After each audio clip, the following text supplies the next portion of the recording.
નમસ્કાર મિત્રો intelligence bureau IB દ્વારા એક નવી ભરતી આવેલી છે, જેના વિશેની સંપૂર્ણ માહિતી આ વિડીયોમાં આપણે મેળવીશું। મિત્રો ભરતી જોઈએ તો ભરતી જે છે એ intelligence bureau MHA ministry of home affairs Bharat સરકાર દ્વારા જાહેર કરવામાં આવેલી છે, જેમાં junior intelligence officer grade 2 tech માટેની કુલ 394 જગ્યાઓ છે, જેના માટેની લાયકાત જે છે એ એન્જિનિયરિંગ ડિપ્લોમા અથવા તો બેચલરની ડિગ્રી કરેલ હોવી જોઈએ। વિગતે જોઈએ તો શૈક્ષણિક લાયકાતમાં આમાંથી કોઈપણ ક્ષેત્રમાં એન્જિનિયરિંગમાં ડિપ્લોમા, ઇલેક્ટ્રોનિક્સ અને telecommunication, electronics information technology, computer science, computer engineering, computer applications, એની સાથે ઇલેક્ટ્રોનિક્સ, કોમ્પ્યુટર સાયન્સ, ભૌતિકશાસ્ત્ર અથવા ગણિત વિશેષતા સાથે વિજ્ઞાનમાં સ્નાતકની ડિગ્રી એટલે BSc, કોમ્પ્યુટર એપ્લિકેશન્સમાં સ્નાતકની ડિગ્રી એટલે BCA, આ બધી લાયકાત પૂર્ણ કરવી આવશ્યક છે। અને જે પરિણામની તારીખ છે એ 14 સપ્ટેમ્બર 2025ના રોજ અથવા એના પહેલાં જાહેર કરવા આવશ્યક છે।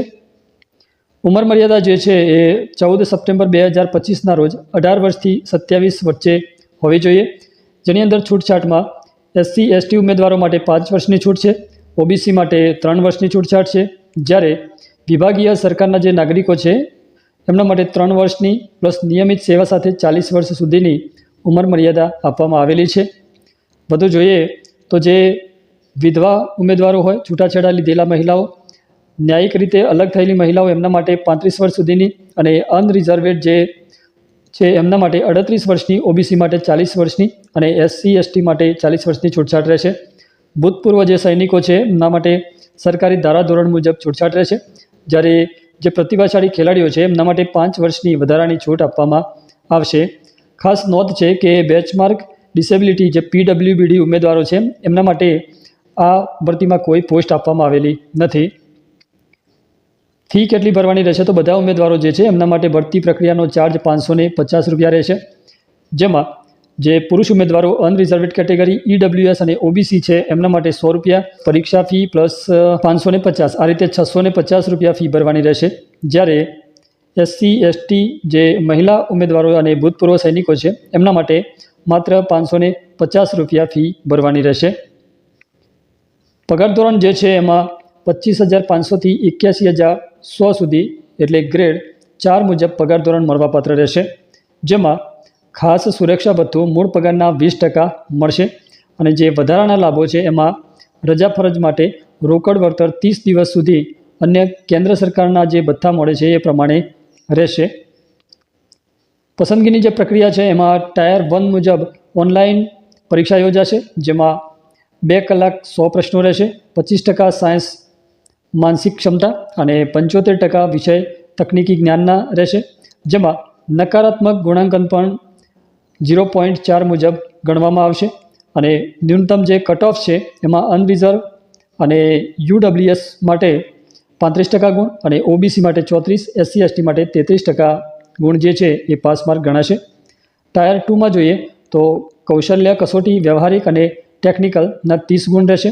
ત્યાર પછી ટાયર 3 જેમાં ઇન્ટરવ્યૂ આધારિત 20 ગુણ ગણવામાં આવશે।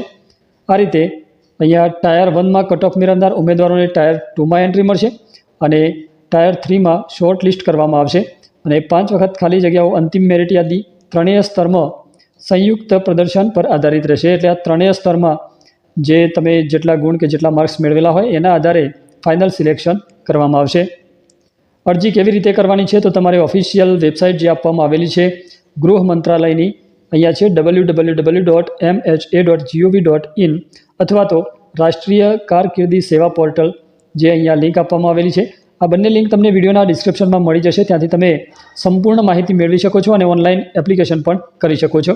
તો આ વેબસાઇટ પર જવાનું છે, છેલ્લી તારીખ 14 સપ્ટેમ્બર સુધીમાં તમારે ઓનલાઈન અરજી કરી લેવાની રહેશે।